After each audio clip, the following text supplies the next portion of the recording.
രാഹുൽ ഗാന്ധി ഇടതുപക്ഷത്തിന് നേർക്ക് വെടിവെക്കുന്നത് കേരളത്തിലെ കോൺഗ്രസ് നേതൃത്വത്തിന്റെ രാഷ്ട്രീയ അജ്ഞത മൂലമാണ്.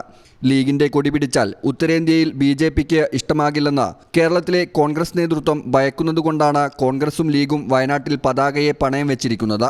കൊടിയില്ല എന്നാൽ ആശയമില്ലെന്ന സത്യം സാധാരണ ലീഗ് കോൺഗ്രസ് പ്രവർത്തകർക്കറിയാം. ഈ തെരഞ്ഞെടുപ്പിൽ അസംതൃപ്തരായ UDF പ്രവർത്തകർ LDFന് വോട്ട് ചെയ്യും. സാധാരണ പ്രവർത്തകരുടെ ആശയപരമായ ഔന്നിത്യത്തിലേക്ക് ഉയരാൻ ലീഗ് നേതൃത്വം തയ്യാറാകണമെന്നും ബിനോയ് വിശ്വം പറഞ്ഞു. കേരളത്തിലെ കോൺഗ്രസിന് മൂക്കിനപ്പുറം കാണാൻ കണ്ണില്ല. കേരളത്തിലെ കോൺഗ്രസിന് ഇന്ത്യൻ രാഷ്ട്രീയം അറിയില്ല. കേരളത്തിലെ കോൺഗ്രസിന് യഥാർത്ഥത്തിലുള്ള രാഷ്ട്രീയത്തെപ്പറ്റി ബോധ്യമില്ല. ആ കേരളത്തിലെ കോൺഗ്രസ് അപ്പോൾ തീരുമാനിച്ചു, ലീഗിൻ്റെ കൊടി പിടിക്കാൻ ലീഗ് തയ്യാറായാൽ അത് BJPക്ക് പിടിക്കില്ല, BJPക്ക് അനിഷ്ടപ്രകടനം ചെയ്യാൻ പാടില്ല.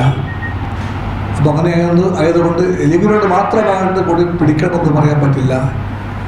അതുകൊണ്ട് കേരളത്തിലെ കോൺഗ്രസിൻ്റെ മഹാബുദ്ധി കേന്ദ്രങ്ങൾ തീരുമാനിച്ചു, ഞങ്ങളും കൊടി പിടിക്കേണ്ട, നിങ്ങളും കൊടി പിടിക്കേണ്ട.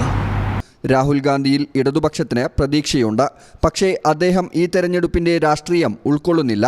ഇടതുപക്ഷമല്ല RSS ആണ് മുഖ്യ എതിരാളികളെന്ന് പ്രഖ്യാപിക്കാൻ രാഹുൽ തയ്യാറാകണം. രാഹുലിന്റെ ഈ ആശയക്കുഴപ്പത്തിന് കാരണം കേരളത്തിലെ കോൺഗ്രസ് നേതാക്കളാണ്. അവർ അദ്ദേഹത്തെ വഴിതെറ്റിക്കുന്നു. കേന്ദ്രത്തിൽ തൂക്കുസഭ വന്നാൽ കോൺഗ്രസിന്റെ യഥാർത്ഥ സ്വഭാവം അറിയാം. BJPക്കെതിരായ നിലപാടിന്റെ ഇടതുപക്ഷ ഗ്യാരണ്ടി കോൺഗ്രസിന് നൽകാൻ കഴിയുന്നില്ല. BJPയുമായി ചങ്ങാത്തത്തിലാവാനാണ് പല സംസ്ഥാനങ്ങളിലും കോൺഗ്രസ് നേതാക്കൾ ശ്രമിക്കുന്നത്. ഇടതുപക്ഷത്തോടുള്ള വിയോജിപ്പിൽ നരേന്ദ്രമോദിക്കും രാഹുലിനും ഒരേ സ്വരമാണ്. ന്യൂനപക്ഷങ്ങളുടെ സംരക്ഷണവുമായി ബന്ധപ്പെട്ട LDF നൽകിയ പരസ്യം പ്രസിദ്ധീകരിച്ച പത്രം കത്തിച്ചത് UDFന്റെ പരാജയഭീതി മൂലമാണ്.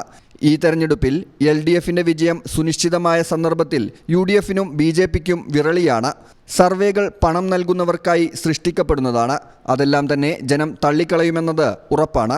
കേരളത്തിലെ മുഴുവൻ മണ്ഡലങ്ങളിലും LDF മുന്നണി ഒറ്റക്കെട്ടായി ജീവൻ മരണ പോരാട്ടമാണ് നടത്തിക്കൊണ്ടിരിക്കുന്നത്. CPIM വോട്ട് CPIക്കോ മറിച്ചോ നഷ്ടമാകുമെന്ന പ്രചാരണം അർത്ഥശൂന്യമാണെന്നും അദ്ദേഹം കൂട്ടിച്ചേർത്തു. News bureau, Malappuram. Calicut road, Valanchery main road, Tanalur.